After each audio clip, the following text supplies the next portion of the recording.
शिव की सेना दो बलशाली राक्षस थे, हिरण्यकशिपु और हिरण्याक्ष। ये दोनों भाई थे।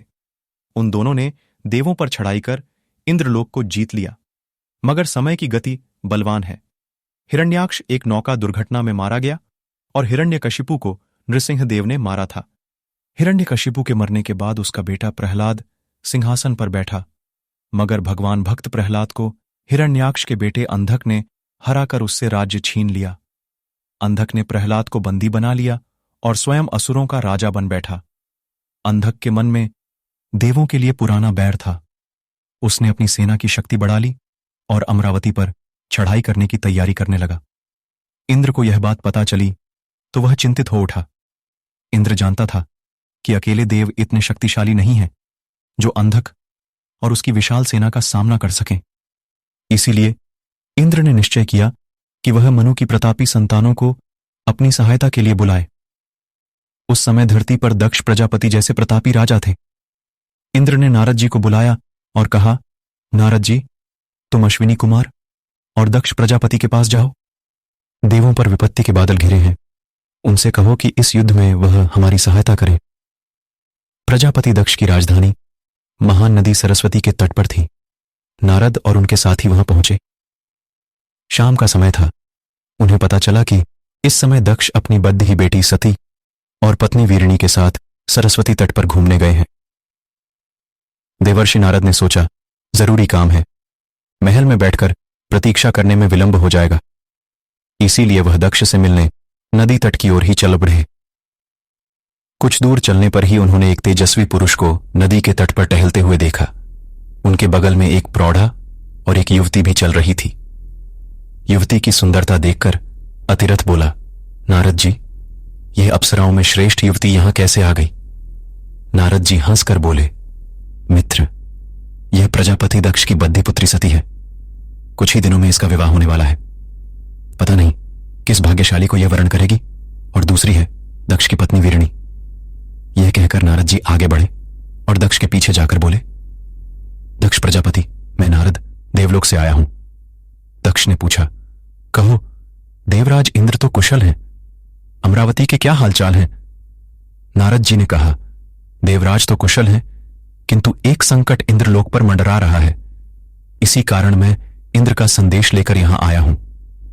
इसके बाद नारद जी ने अंधक के हमले के संभावित खतरे की बात बताते हुए कहा, देवता एक युद्ध में उससे हार चुके हैं। वह फिर आगे बढ़ता चला आ रहा है। दक्ष बोले, इंद्र की सहायता करना मेरा सौभाग्य होगा। मैं सेना सहित जरूर जाऊंगा। दक्ष ही आशा थे जो मान गए। फिर नारद जी ने कहा, हमने धरती के दूसरे राजाओं को भी बुलवाया है। आपकी नजरों में ऐसा कौन है जिसकी सहायता हमारे लिए जरूरी है? दक्ष ने कहा, एक विलक्षण व्यक्ति है जिसका प्रभाव जनजातियों पर बहुत है। वह शिव के नाम से जाने जाते हैं। सब मनुष्य उन्हें देवाधिदेव मानकर पूजते हैं। तप, बुद्धि और योग में उनसे बढ़कर कोई नहीं। यदि वह इंद्र की सहायता करने को तैयार हो जाएं, तो देवों की निश्चय विजय होगी। मुझे विश्वास है कि नारद यह कार्य अवश्य कर पाएंगे। अतिरथ ने कहा। दक्ष ने मुस्कुराकर कहा, मैं नारद जी के गुणों से भली भांति परिचित हूं, पर तुम शिव को नहीं जानते। वह प्रकांड पंडित हैं। वह महान शिल्पी भी हैं। उन्हें अनेक सिद्धियां प्राप्त हैं। उनकी नगरी काशी इस धरती की अनुपम नगरी है। असुर, नाग, यक्ष और गंधर्व उनकी पूजा करते हैं। दक्ष की बात का सभी पर प्रभाव पड़ा। सती ने पूछा, पिताजी, अगर ऐसा व्यक्ति हमारी सहायता करे तो विजय निश्चित ही है। नारद जी ने शंका प्रकट की, मैंने शिव का नाम सुना है, मगर वह तो असुरों के पक्षपाती हैं। नहीं, ऐसा नहीं है। शिवदेव और असुरों से अलग हैं। देव उनसे घबराते हैं, इसीलिए उनसे अलग रहते हैं। मगर असुर बड्ढे चतुर हैं। असुर उनकी शरण में जाकर उनसे वरदान पाते रहते हैं। इसी से वे बलशाली बने हैं। दक्ष ने कहा। सती ने फिर पूछा, देवों ने उन्हें प्रसन्न क्यों नहीं किया? यह सुनकर दक्ष गंभीर हो गए। बोले, देव अहंकार में डूबे रहे, मगर यह सत्य है कि यदि शिव प्रसन्न हो गए तो देवासुर संग्राम हमेशा के लिए समाप्त हो जाएगा। दक्ष को यह पता नहीं था कि उनकी बात का सती पर क्या प्रभाव पड़ी डीडीएच रहा है। वास्तव में शिव की महानता सुनकर सती अनजाने में शिव की ओर आकर्षित हो रही थीं। नारद जी ने दक्ष से कहा, प्रजापति, मैं पूरा प्रयत्न करूंगा कि शिव को देवों की ओर कर सकूं, मगर यह बताओ कि शिव कहां मिलेंगे? क्या हम काशी जाएं? दक्ष ने कहा, तुम काशी की ओर जाओ, क्या पता रास्ते में ही शिव मिल जाए। लोगों का यही कहना है कि शिव को मन में याद करो तो वह मिल जाते हैं। देवर्षि नारद ने अपने साथियों के साथ काशी की ओर प्रस्थान कर दिया। आगे एक घना जंगल था। सहसा एक जगह बहुत से स्त्री पुरुषों ने उन्हें घेर लिया। उनके हाथों में तेज धार वाले हथियार थे। दक्ष ने अपना एक सेवक रास्ता दिखाने के लिए उनके साथ भेजा था।